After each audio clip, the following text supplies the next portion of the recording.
Teruslah memuji Tuhan ya Bapak Ibu Saudara. Kita lanjutkan lagu ketiga. Undanglah Roh Kudus di dalam hati kita di tempat ini.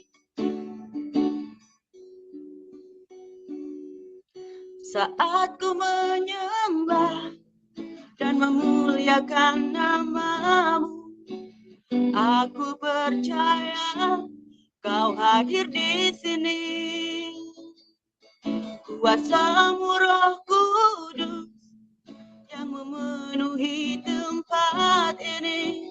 Ku buka hatiku untuk-Mu Yesus.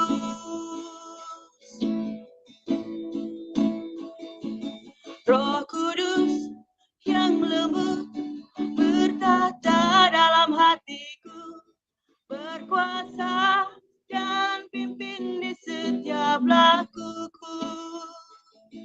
Kekasih jiwaku, ku rindukan kehadiran-Mu. Ku sembah dan ku angkat pujian untuk-Mu. Kasih Tuhan. Nyanyian yang baru ku persembahkan untuk-Mu. Ku mau menyenangkan hati-Mu Yesus. Engkau Raja mulia, bertata di atas pujian. Setiap saat ingin memuji-Mu. Oh,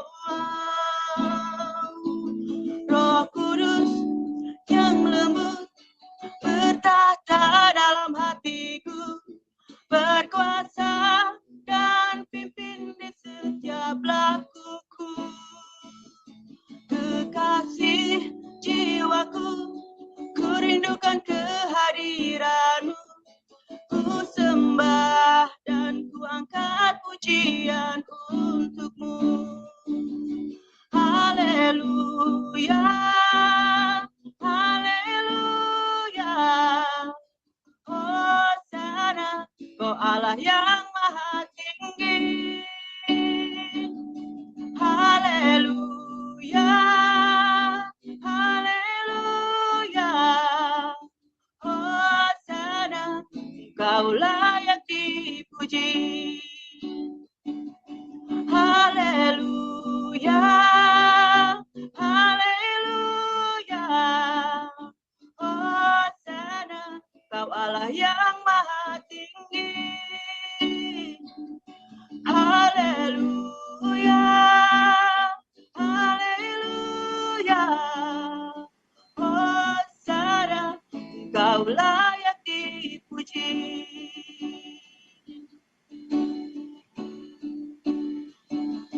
Roh Kudus yang lembut bertata dalam hatiku, berkuasa dan pimpin di setiap lakuku. Kekasih jiwaku, ku rindukan kehadiran-Mu. Ku sembah dan ku angkat pujian untuk-Mu. Roh Kudus, oh, Roh Kudus yang lembut bertata dalam hatiku, berkuasa dan pimpin di setiap lakuku. Kekasih jiwaku, ku rindukan kehadiran-Mu. Ku sembah dan ku angkat pujian untuk-Mu. Ku sembah dan ku angkat pujian untuk-Mu. Terima kasih Tuhan. Biarlah Tuhan, puji-pujian pagi ini berkenan di hadapan-Mu Tuhan, menjadi dupa yang harum. Kami selalu ingin memuji-Mu Tuhan. Diberi mulut lidah kami Tuhan, Kau pakai untuk memuji-Mu setiap hari, setiap saat Tuhan. Roh Kudus yang lembut bertata dalam hatiku, berkuasa dan pimpin di setiap lakuku. Kekasih jiwaku, ku rindukan kehadiran-Mu. Ku sembah sembah dan ku angkat pujian untukmu. Ku sembah dan ku angkat pujian untukmu. Haleluya, amin. Saya kembalikan kepada Pak Apeng. Iya, terima kasih Miss Desi atas puji-pujiannya. Sekarang kita lanjutkan akan mendengarkan firman Tuhan. Sebelumnya kita akan membaca ayat firman Tuhan. Ibu Lelena bisa mempersiapkan diri serta Ibu Salma Kolose 3 ayat 1 sampai 25. Ibu Leliana Yeremia pasal 4 ayat 1 sampai 31. Sebelumnya kita akan berdoa untuk firman Tuhan. Silakan Ibu Santi. Baik, mari kita berdoa. Bapa di sorga, terima kasih Tuhan untuk pagi hari ini. Kami siap untuk mendengarkan firman-Mu, firman-Mu yang mengubah hati kami Tuhan. Kiranya firman-Mu Tuhan pagi ini bisa mengajari kami terus untuk bisa mengasihi-Mu, mengasihi sesama, dan urapi hamba-Mu Pastor Pauzang yang mengajari kami, berikan hikmat untuk cakap Tuhan, mengajari kami semua. Semua kami diberkati Tuhan yang mendengarkan dan menyaksikan firman Tuhan di embun pagi ini Tuhan. Semua dipulihkan dan disembuhkan. Terima kasih Tuhan. Dalam nama-Mu saja kami berdoa. Haleluya. Amin. Amin. Terima kasih Ibu Santi. Silakan Ibu Leliana.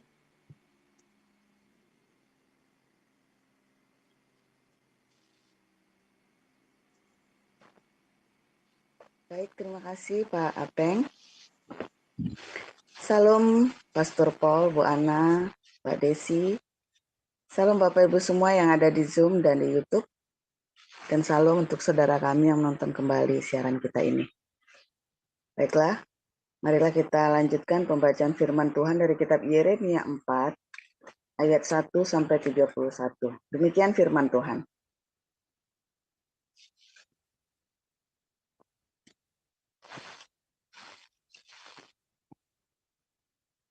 Jika engkau mau kembali, hai Israel, demikianlah firman Tuhan. Kembalilah engkau kepadaku, dan jika engkau mau menjauhkan dewa-dewamu yang menjijikkan, tidak usahlah engkau melarikan diri dari hadapanku. Dan jika engkau bersungguh, dan jika engkau bersumpah dalam kesetiaan, dalam keadilan, dan dalam kebenaran, demi Tuhan yang hidup, maka bangsa-bangsa akan saling memberkati di dalam Dia, dan akan bermegah di dalam Dia. Sebab beginilah firman Tuhan kepada orang Yehuda dan kepada penduduk Yerusalem. Bukalah bagimu tanah baru, dan janganlah menabur di tempat duri tumbuh. Sunatlah dirimu bagi Tuhan, dan jauhkanlah kulit katan hatimu, hai orang Yehuda dan penduduk Yerusalem, supaya jangan murkaku mengamuk seperti api, dan menyala-nyala dengan tidak ada yang memadamkan, oleh karena perbuatan-perbuatanmu yang jahat. Beritahukanlah di Yehuda dan kabarkanlah di Yerusalem. Tiuplah sangkakala di dalam negeri. Berserulah keras-keras. Berkumpullah dan marilah kita pergi ke kota-kota yang berkubu. Angkatlah panji-panji ke arah Sion. Cepat-cepatlah kamu mengungsi. Jangan tinggal diam. Sebab aku mendatangkan malapetaka dari utara dan kehancuran yang besar. Singa telah bangkit dari belukar. Pemusnah bangsa-bangsa telah berangkat, telah keluar dari tempatnya untuk membuat negerimu menjadi tandus. Kota-kotamu akan dijadikan puing. Tidak ada yang mendiaminya. Oleh karena itu, lilitkanlah kain kabung. Menangis dan merataplah, sebab murka Tuhan yang menyala-nyala tidak surut daripada kita. Pada waktu itu, demikianlah firman Tuhan, raja dan para pemuka akan kehilangan semangat, para imam akan tertegun, dan para nabi akan tercengang-cengang sambil berkata, "Ah, Tuhan Allah, sungguh Engkau telah sangat memperdayakan bangsa ini dan penduduk Yerusalem dengan mengatakan, damai kiranya ada padamu. Padahal pedang telah mengancam nyawa kami."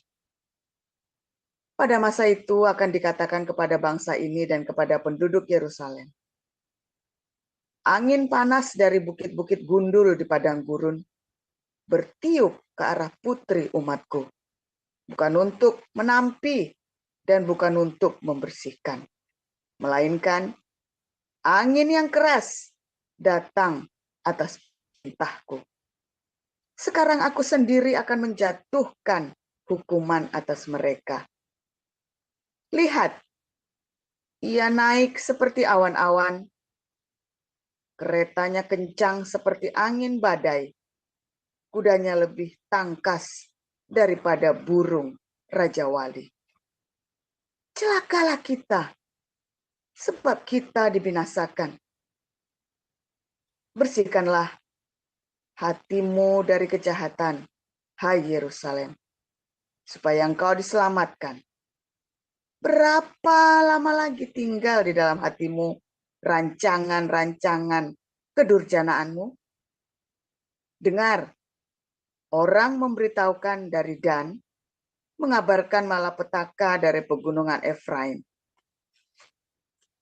Peringatkanlah kepada bangsa-bangsa, sungguh ia datang. Kabarkanlah di Yerusalem, pengepung datang dari negeri yang jauh, memperdengarkan suaranya terhadap kota-kota Yehuda, seperti orang-orang yang menunggui ladang mereka, mengelilinginya dari segala pihak, sebab Yehuda telah memberontak terhadap aku. Demikianlah firman Tuhan. Tingkah lakumu dan perbuatanmu telah menyebabkan semuanya ini kepadaku. Itulah nasibmu yang buruk. Betapa pahitnya sampai menusuk hatimu. Aduh, dadaku, dadaku. Aku menggeliat sakit. Aduh, dinding jantungku. Jantungku berdebar-debar. Aku tidak dapat berdiam diri. Sebab aku mendengar bunyi sangkakala. Pekik perang. Kehancuran demi kehancuran dikabarkan. Seluruh negeri dirusakkan. Kemahku dirusakkan dengan tiba-tiba. Tendaku dalam sekejap mata. Berapa lama lagi aku melihat panji-panji itu dan mendengar bunyi sangkakala itu? Sungguh bodohlah umatku ini. Sungguh bodohlah umatku itu. Mereka tidak mengenal aku. Mereka adalah anak-anak tolol dan tidak mempunyai pengertian. Mereka pintar untuk berbuat jahat, tetapi untuk berbuat baik, mereka tidak tahu. Aku melihat kepada bumi, ternyata campur baur dan kosong. Dan melihat kepada langit, tidak ada terangnya. Aku melihat kepada gunung-gunung, ternyata goncang, dan seluruh bukit pun goyah. Aku melihat, ternyata tidak ada manusia, dan semua burung di udara sudah lari terbang. Aku melihat, ternyata tanah subur sudah menjadi padang gurun, dan segala kotanya sudah runtuh di hadapan Tuhan, di hadapan murkanya yang menyala-nyala. Sebab beginilah firman Tuhan. Seluruh negeri ini akan menjadi sunyi sepi, tetapi aku tidak akan membuatnya habis lenyap. Karena hal ini, bumi akan berkabung dan langit di atas akan menjadi gelap. Sebab aku telah mengatakannya, aku telah merancangnya. Aku tidak akan menyesalinya dan tidak akan mundur daripada itu. Oleh karena hiruk pikuk pasukan berkuda dan pemanah, seluruh negeri melarikan diri. Mereka masuk ke dalam belukar dan naik ke bukit-bukit batu. Setiap kota sudah ditinggalkan dan tidak seorang pun tinggal di dalamnya. Dan engkau yang dimusnahkan, apakah yang hendak kau lakukan? Mengapa engkau mengenakan pakaian kirmizi, menghiasi dirimu dengan perhiasan emas, memalit matamu dengan celak? Sia-sia engkau memperelok dirimu.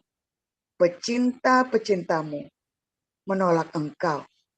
Bahkan mereka ingin mencabut nyawamu. Sebab aku mendengar suara seperti suara perempuan bersalin. Suara orang kesesakan, seperti suara ibu yang melahirkan anak pertama. Suara putri Sion yang mengap-mengap, yang merentang-rentangkan tangannya. Celakalah aku, sebab aku binasa di depan para pembunuh. Demikian. Iya, terima kasih Bu Neriana. Silakan Ibu Salma bisa melanjutkan dengan Kolose 3 ayat 1 sampai 25. Baik, saya akan membacakan kebenaran firman Tuhan dari Kolose 3 ayat 1 sampai 25. Beginilah firman Tuhan.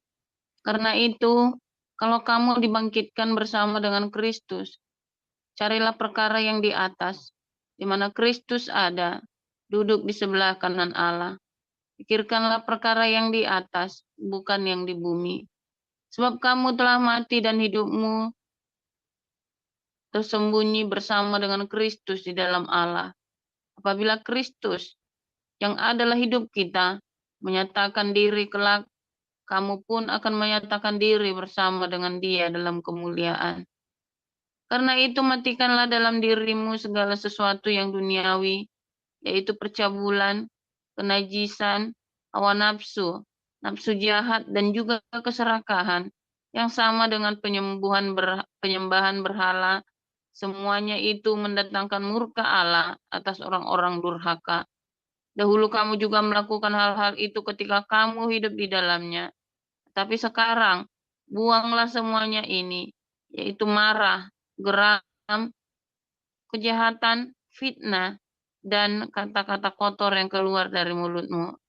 Jangan lagi kamu saling mendustai, karena kamu telah menanggalkan manusia lama serta kelakuannya, dan telah mengenakan manusia baru yang terus-menerus diperbaharui untuk memperoleh pengetahuan yang benar menurut gambar kaliknya. Dalam hal ini tiada lagi orang Yunani atau orang Yahudi, orang bersunat atau orang tak bersunat, orang barbar atau orang Skit, budak atau orang merdeka, tapi Kristus adalah semua di dalam segala sesuatu. Karena itu, sebagai orang-orang pilihan Allah yang dikuduskan dan dikasihinya, kenakanlah belas kasihan, kemurahan, kerendahan hati, kelemah lembutan, dan kesabaran. Sabarlah kamu seorang terhadap yang lain, dan ampunilah seorang akan yang lain. Apabila yang seorang menaruh dendam terhadap yang lain, sama seperti Tuhan telah mengampuni kamu, kamu perbuat jugalah demikian. Dan di atas semuanya itu, kenakanlah kasih sebagai pengikat yang mempersatukan dan menyempurnakan.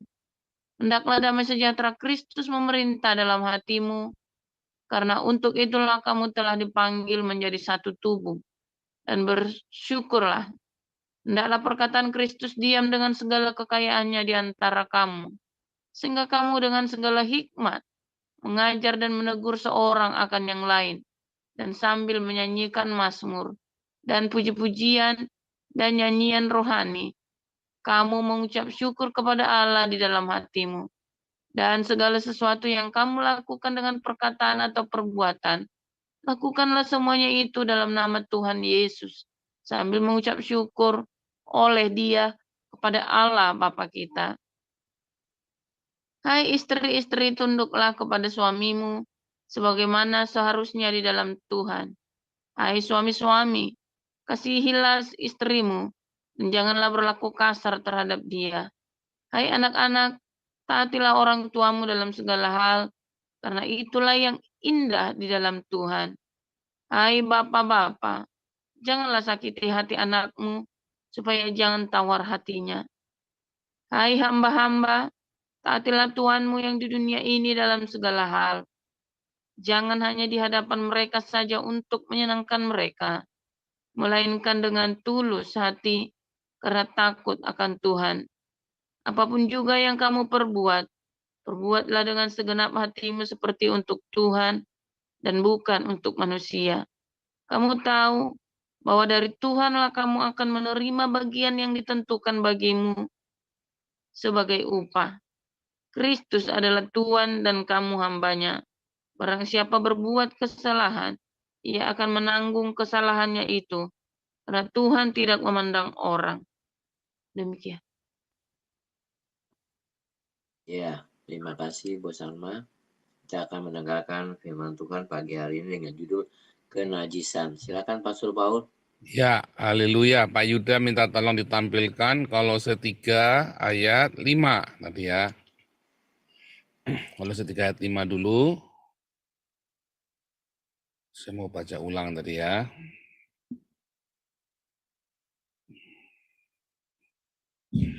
Karena itu matikanlah dalam segala dirimu segala sesuatu yang duniawi, yaitu percabulan, kenajisan, hawa nafsu, nafsu jahat, dan juga keserakahan yang sama dengan penyembahan berhala. Nah, tadi ya, itulah penyembahan berhala modern ya. Itulah karena di zaman perjanjian baru sudah orang Yahudi udah nggak nyembah patung, saudara ya. Dan aneh kalau nyembah patung itu mereka sudah cukup beradab, nggak primitif lagi nyembah patung-patung begitu ya. Nah, tetapi kemudian makna dari penyembahan berhala itu adalah ketika mereka hidupnya masih hedonisme. Ya, hedonisme ya, duniawi itu maksudnya materialistik ya. Hidupnya dalam materialistik. Percabulan, kenajisan, hawa nafsu, nafsu jahat, keserakahan. Ya, itulah penyembahan berhala. Kalau kenajisan itu apa tuh yang dimaksud dengan najis? Nah, ada dua hal ya di dalam terminologinya. Ada namanya dosa, ada yang namanya najis. Ya, atau tidak suci. Najis ya, unclean. Kalau dosa itu Anda tersesat, Anda meleset dari sasaran. Anda tadinya jalan baik-baik menuju surga, ya tiba-tiba Anda bergeser, belok. Padahal kelakuan Anda masih baik loh, ya istrinya satu,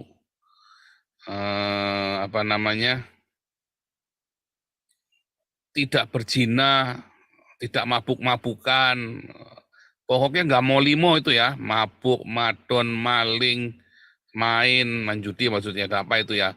Wah, kelihatannya saudara, tapi Anda sedang berdosa. Anda sedang tersesat. Karena kata dosa atau khatah atau hamartia itu artinya tersesat. Ya, meleset dari target. Badannya kelihatannya hidupnya suci ya saudara ya. Kelihatannya Anda ditutup semua auratnya rapat pakai karung kelihatannya. Tapi Anda bisa tersesat. Ya.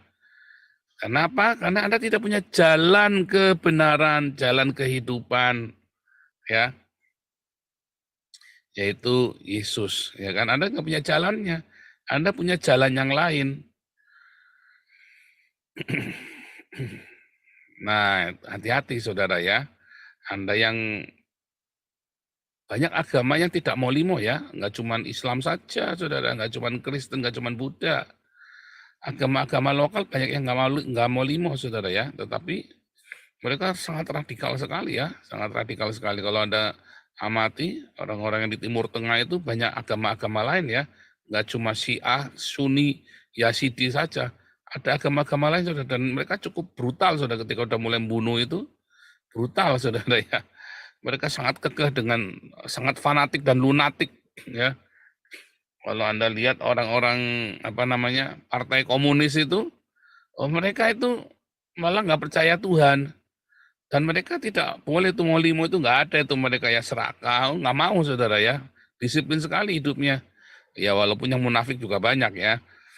Tapi semangat dari komunisme itu juga dari situ saudara ya, mereka nggak main judi, mereka nggak hidup dalam hedonisme, ya istri pun satu anak, ya, walaupun nggak punya istri saudara ya, anaknya satu saja, karena supaya ada keadilan sosial kan. Tetapi apakah mereka ada di jalan kebenaran? Enggak. Ya, mereka tersesat. Orang-orang humanis itu bagaimana? Orang-orang humanis kelihatannya baik, saudara. Kelihatannya baik kan? Mengasihi homo kan juga mengasihi, lesbian itu kan juga mengasihi. Ya, tetapi bukan kasih yang seperti itu. Kan tersesat kan?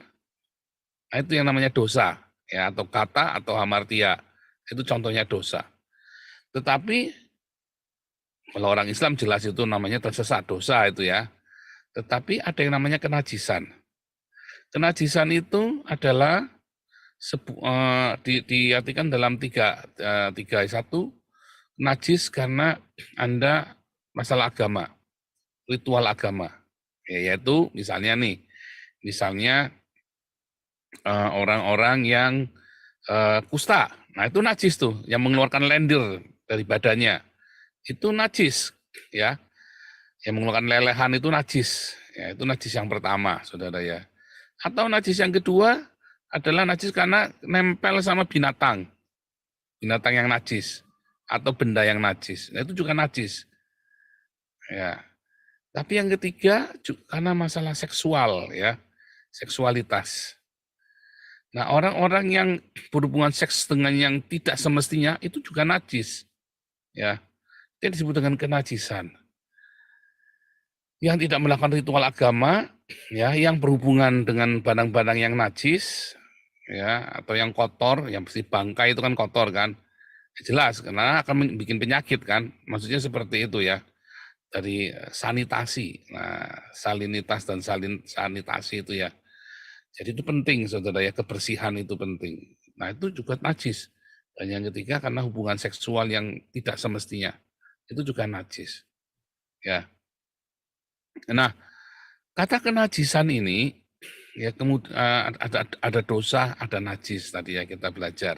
Yang satu dosa yaitu tersesat, yang satu najis karena satu kondisi tubuh kita.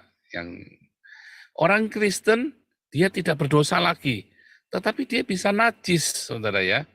Dia bisa najis. Dan orang-orang yang najis ini akhirnya dia tidak bisa berkomunikasi dengan Tuhan, tidak bisa mengalami Tuhan dalam hidupnya, tidak bisa punya rema karena najis. Nah, sunat juga, orang yang tidak disunat itu juga najis, ya, definisi najis. Karena apa? Karena di balik kulit katannya itu kan banyak kotorannya, saudara. Di zaman dulu kan ada yang susah dibersihin, nggak? Sekarang kan semua bisa ada sabun segala macam bisa dibersihin. Zaman dulu kita bersihin mandinya di sungai aja seminggu sekali, saudara, mungkin nggak tiap hari mandi, ya kan? Nah, ya, makanya jadi najis hidupnya karena kotor kan. Nah itulah sebabnya harus disunat. Nah hati ini juga bisa najis tadi Yeremia katakan, hati yang tidak bersunat, najis saudara. Karena apa? Karena Anda punya agenda-agenda pribadi. Anda menyimpan kekotoran-kotoran di balik kulit-kulit katan hatimu itu, saudara, yang membuat jadi najis. Dan Anda menyembunyikan kenajisan itu di dalam hidupmu. Mungkin kamu sudah lahir baru, saudara.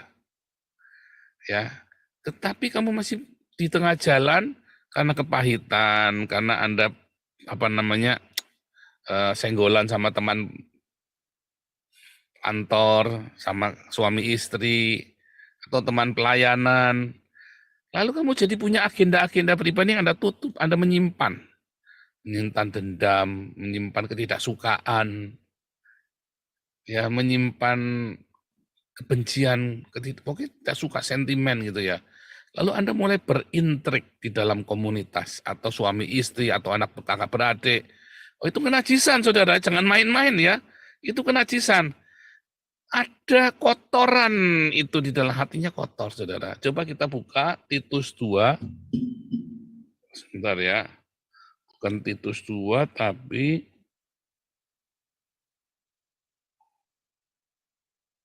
mana tadi ya?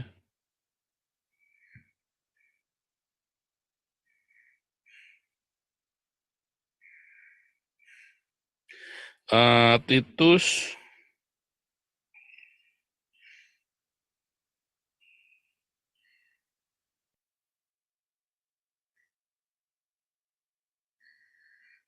1 ayat 15. Kita tolong dibuka, Pak Yuda. Titus 1 ayat 15. Nah ini saudara kata kuncinya nih saudara. Bagi orang suci, semuanya suci. Tapi bagi orang najis dan bagi orang tidak beriman, suatu pun tidak ada yang suci, karena baik akal maupun suara hati mereka najis. Saudara, kalau orang-orang yang sudah ditebus oleh Tuhan, kan seharusnya kan diberi hati yang baru kan, hati yang murni. Ya, kalau orang yang belum lahir baru, ya Anda kalau menemukan orang yang tulus hatinya, yang murni hatinya tanpa agenda, susah saudara. Jadi orang yang adanya orang naif, orang pin-pinbo ada banyak. Ya, orang pin-pinbo banyak. Tapi kalau murni begitu dia sudah pinter, wah dia lihai saudara. Licik saudara ya. Wah saya banyak ketemu ya. Ini orang pin-pinbo. Ini hatinya baik, ini hatinya baik. Begitu kita ajarin sedikit trik ya. Ternyata kemarin bukan karena baik, karena dia belum tahu. Naif dia kemarin, masih bodoh. Begitu kita diajar sedikit, ya pakai ilmu kita, yang serang pertama siapa? Kita saudara. Yang ngajarin itu yang diserang pertama kali gurunya itu kan. Anda kalau ngajarin orang bodoh nih ya, ini ada orang bodoh nih, orang-orang yang tidak di luar, yang tidak di dalam Tuhan itu bodoh, atau siapapun lah. Terus Anda ajarin biar pinter, kamu jangan bodoh begitu. Lain kali kalau kamu disuruh, kamu harus belajar ya. Kalau ada orang kaya diperbudak sama temennya, atau pertama yang jadi korban kita saudara. Nanti kalau kita lagi minta tolong sama dia ngitungin sama kita dulu. Dia pakai ilmunya kita buat ngantem kita dulu saudara. Dia nggak akan berani sama orang-orang lain, nggak akan berani. Dia hantam kita dulu. Percaya nggak? Coba deh kalau nggak percaya. Nangkep nggak yang saya maksud? Ya, kamu ajari. Tetanggamu ini kan suka ditipu sama orang kan. Dipinjemin ini nggak dibalikin, dipinjemin itu nggak dibalikin, dipinjemin panci nggak balik, dipinjemin gelas nggak pulang, pinjem sendok nggak pulang. Ini misalnya nih, pinjem motor apalagi bablas. Lah kamu jangan begitu. Lain kali kalau kamu apa-apa, pakai surat. Ya, kalau misalnya orang pinjem, kamu tahu orang itu nggak suka ngembalikan, ya jangan dipinjemi. Kalau nggak ditanya buat apa. Lalu suatu ketika saudara benar-benar butuh, saudara dalam tetangga, aku pinjam motormu sebentar ya. Dia kan kejar saudara, oh jangan, kita begini, alasannya banyak. Karena kita dulu ngajari dia saudara, supaya hati-hati, maka korbannya kita dulu. Oh, dia kan curiga sama kita dulu. Bukannya sama orang lain, nanti orang lain pinjam, dia takut, dia nggak berani ngomong saudara tetap. Nangkep ya saudara ya. Kalau ngajarin orang, hati-hati, kamu dulu yang pertama di pedangnya, kamu dulu nanti yang pertama kali diserang pakai ilmunya kamu tuh ya. Kalau kamu ngajari istrimu dan anakmu juga, atau kamu ngajari keluargamu, ya dia akan hantam kamu dulu saudara. Itu sama ya. Nah, makanya saudara kalau ngajari anak itu ya, ngajari karyawan, ngajari anak buat pinter itu. Ngajari karyawan apalagi, Anda kalau ngajari karyawan biar pinter, Anda dulu diajar saudara. Nah, kalau saya ngajari anak, ya, anak itu tak ajarin karena dia tulus sama saya, saudara. Nah, makanya saya keluarkan ilmunya. Kalau enggak, ngapain diajar-ajarin? Bahaya, saudara ya. Kalau anak, ya saya punya anak saya ajarin, anak-anak saya wise mereka tak ajarin. Saya tahu hati mereka tulus, saudara. Tapi kalau pada orang lain, saya lihat orang ini udah lahir baru, saya ajarin saudara, karena dia kan tulus. Kalau enggak, dia enggak tulus, yang dihantam pertama kali kita saudara. Ya, capek hati, capek hati. Nah, ini tips aja ya, tips. Karena sebenarnya Anda ajari juga percuma juga buat dia. Dia lakukan itu buat kita, buat ngantem kita, saudara. Sampai dia memang lahir baru ya. Sebab orang yang suci, semuanya suci. Jadi kalau ada orang lahir baru yang tulus hatinya, dia baru diperbuat, Anda ajari dia, Anda bimbing dia, maka itu kan jadi baik. Ya, responnya akan baik. Makanya orang-orang kalau sudah percaya Yesus, saya selalu bilang baptis. Kalau dia nggak mau dibaptis, saya juga nggak mau terlalu intens sama dia. Ya, tapi kalau dia sudah dibaptis, kalau perlu kita bimbing, carikan kerjaan, kalau perlu kita support hidupnya, gitu saudara.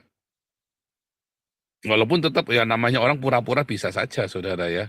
Tapi kita tetap harus berhikmat. Tapi kita ajarin, kita bimbing. Kalau dia memang sudah lahir baru ya. Nah, karena bagi orang yang suci semuanya suci.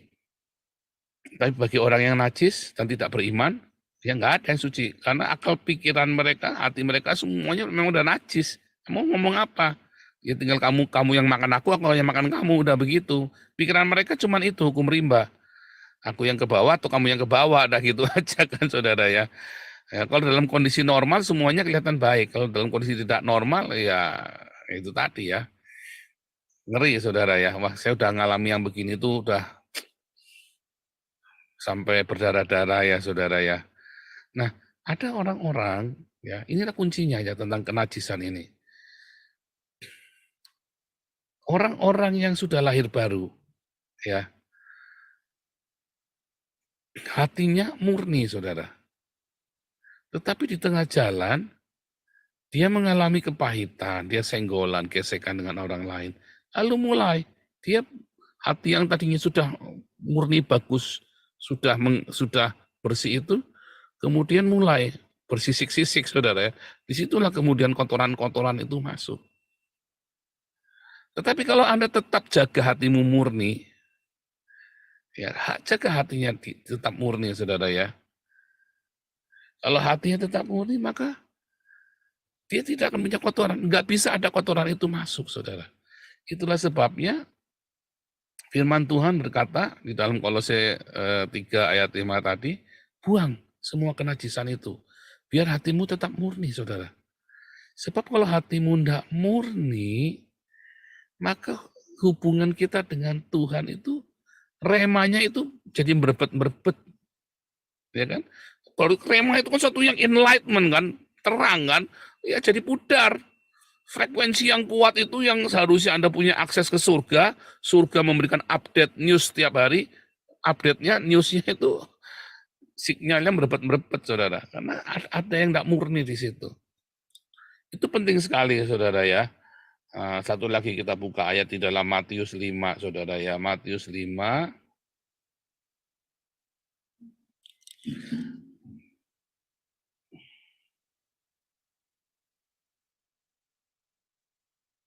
ayat 8.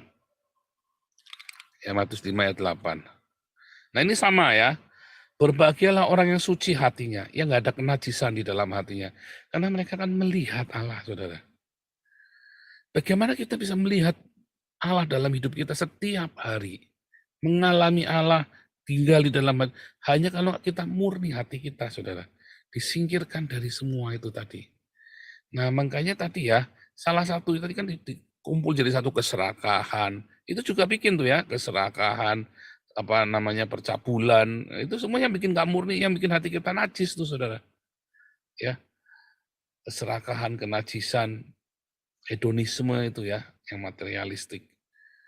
Nah, itu disingkirkan saudara dari hidup kita, bersihkan. Kalau hatimu tidak bersih dari itu, wah repot saudara. Anda tidak ngalamin rema.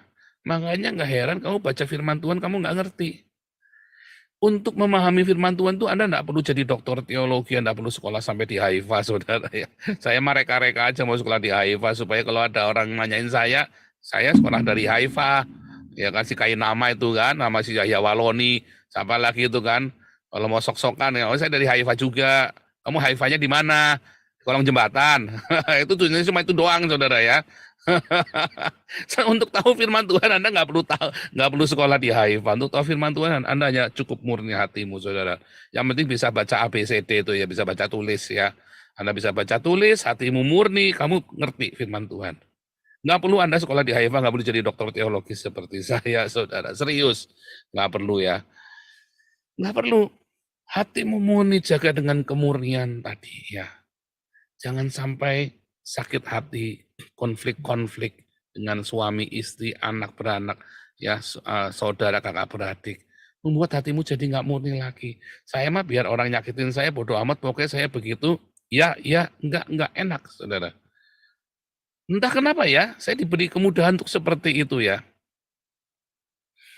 Tadinya enggak ya, tadinya saya enggak juga. Tapi setelah saya tiap hari berjalan sama Tuhan, ada iman. Makanya tadi ya, untuk orang beriman, Titus 1 ayat 15, itu nyambung semua ya. Titus 1 ayat 15, Kolose 3 ayat 5, Matius 5 ayat 8, ini nyambung, saudara. Bagaimana menjaga hati kita murni. Kalau orang-orang yang percaya sama Tuhan, ya, kalau kamu percaya kepada Tuhan, kamu kan nggak perlu punya agenda. Kenapa kamu takut orang nipu kamu? Kamu diberi hikmat, orang nggak akan nipu kamu. Tapi kalau sampai ketipu, ya lepasin aja. Kalau sampai ketipu, ya maka ada berkat Tuhan buat dia, saudara. Berarti itu buat berkat dari Tuhan, berkat dari surga buat dia. Walaupun dia akan dapatkan, ya siapa menabur, dia menuai pokoknya kan. Tapi anggap aja itu berkat buat dia. Ya, saya cerita ya berapa kali saya juga ketipu. Dulu, saya kalau ketipu, tak balas, saudara ya. Ada orang mau ngakalin saya, tak akalin, saudara. Habis-habisan dia sampai kolaps, saudara. Dia mau ngakalin saya, iya tak iya dulu. Pertama saya kaget, tak akalin balik, saudara. Sama kalau dulu saya main kelereng juga gitu ya. Ada orang curangin saya pertama kaget tak diemin dulu, saudara, tak ikutin. Terakhir tak letekin sama saya, saudara ya. Tak letekin sampai habis-habisan kelerengnya dia. Sama ya kalau orang dagang sama saya kalau dinakalin saya diem, saudara. Kaget, kalah saya mewek, saudara ya. Tapi tak akalin, saudara, sampai dia habis-habisan. Nah itu namanya hatinya nggak murni, karena saya ingin membalas, ingin ngeruk itu. Tetapi kalau kita murni hatinya, kita nggak perlu takut. Kita tetap berhikmat. Tetapi kalau sampai terjadi ada yang nggak benar, kita percaya kok Tuhan berkati kita. Kita percaya bahwa tidak mungkin Tuhan akan memberikan kekurangan sama kita. Berapa kali kita juga diakalin orang di sini ya. Ya kita tenang-tenang saja, saudara ya. Kita mah biar-biar saja. Kenapa Tuhan berkati kita? Berapa kali kita difitnah sama orang, kita nggak mau simpan. Berapa kali kita dibuat tidak menyenangkan. Ya, terakhir yang kita dibilang katanya kita ini utang budi sama orang, kita nginep berhari-hari di rumahnya, nggak tahu diri dan segala macam lah. Ya biarin saja, saya ketawa ya waktu dengar itu, saya ketawa terbahak-bahak. Karena saya tahu orangnya ini ya namanya ya, tak sebut namanya ya. Iya, tak kasih tahu ya, saya nginep cuma sehari di rumah dia, itu pun dia yang minta saya ke rumah dia. Dan kami punya rumah, kami tinggal di camp. Campnya itu kami itu enak, apartemen, bukan camp kayak punyanya Alengso itu ya, yang pakai kontainer. Kita campnya apartemen di resort, enak ya, kita tinggal di satu apartemen. Memang ada satu keluarga lain di situ, tetapi kita kompak di situ, enak. Ya, karena ini orang dari tetangga kita itu dari Cina. Jadi sama-sama makan babi. Kalau yang tetangganya orang Islam memang suka gegeran, saudara ya, karena nggak makan babi, mereka kadang berbagi dapur kan, soalnya kan dapurnya sama-sama, repot. Tapi kita enak, kita campnya kita sendirian ya, dan kita punya tetangganya kita juga orang Cina, ya, dari Cina, dan enak kita ya, saudara ya. Jadi kita enak, tinggalnya enak. Terus macam-macam ya, kita biarin saja, ketawa saja. Apakah mengurangi rezeki kita? Enggak, saudara. Orang tetap respect sama kita, dia tahu. Ya kan? Saya juga nggak mau klarifikasi, nggak mau cerita banyak-banyak. Ya kan? Dia nggak nanya juga, saya cuma kasih tahu, oh enggak, saya tinggal cuma 1 hari di rumah dia. Saya cuma bilang begitu ya. Itu saja, saya cuma ngomong itu saja. Itu pun dia yang minta, bukan saya yang minta-minta. Ya karena enak tinggal di camp itu enak, tinggal di camp kami itu enak loh. Dan kita tuh nggak selalu tinggal di camp, saudara ya. Kita tuh pernah 1 tahun tinggal di rumah Belanda juga, 2 tahun ya, tahun keduanya 1,5 tahun lah. Kita tinggal di rumah Belanda, kita dipinjemin rumah, saudara. Jadi kita nggak selalu tinggal di camp pokoknya intinya ya. Walaupun di camp itu juga enak, tapi kita juga tinggal di rumah Belanda. Tanpa kita harus minta-minta orang, ya orang ini namanya karena dia punya rumah di Hungaria. Dia pergi ke Hungaria, lihat rumahnya nggak ada yang nungguin, suruh kita yang pakai, saudara. Wah, haleluya kan? rumah besar ya, ya ukurannya seperti rumah yang sekarang ini saya pakai ya. Ini kan kalau ini rumah kami sendiri ya, rumah pemerintah. Kita nggak perlu takut, saudara. Ketika orang fitnah Anda nggak perlu kejang-kejang, kelojotan, kejar-kejar. Santai saja, cool. Karena hatimu murni. Yang hatinya murni dijagai dengan damai sejahtera. Anda cari ayatnya nanti ya. Yang hatinya murni kau jagai dengan damai sejahtera. Ya, karena kalau Anda bersihkan ya. Ini beda dengan aletheia. Aletheia itu kebenaran yang sejati. Beda ya. Nah, ini kita kenajisan. Buang, saudara. Kemarahan itu ya. Jengkel, difitnah. Buang, saudara. Saudara ini sulit mendapat rema. Ya, makanya tiap hari saya selalu kasih rema yang baru buat Anda. Selalu ada yang baru tiap hari dalam hidup saya. Selalu ada berkat yang baru, ada terobosan yang baru. Pokoknya yang kotor-kotor itu minggir, nggak akan nyampe beberapa jam. Ya sempat kaget 1-2 jam, paling lama setengah hari, tapi nggak pernah setengah hari juga ya, karena terlalu sibuk saya. Ya untungnya sibuk itu begitu, kita nggak sempat mikir yang aneh-aneh. Udah, bodo amat. Ya kita terlalu sibuk ya, apalagi udah malam begini, tinggal klesek selesai ini, kita lembun pagi, ya saya klesek nonton film sebentar, sambil nonton film, sambil tidur, saudara ya. Udah. Jaga hati enak, saudara. Kita nggak punya hati yang kotor. Ya kan? Dibersihkan terus setiap hari. Nah, itulah kenajisan.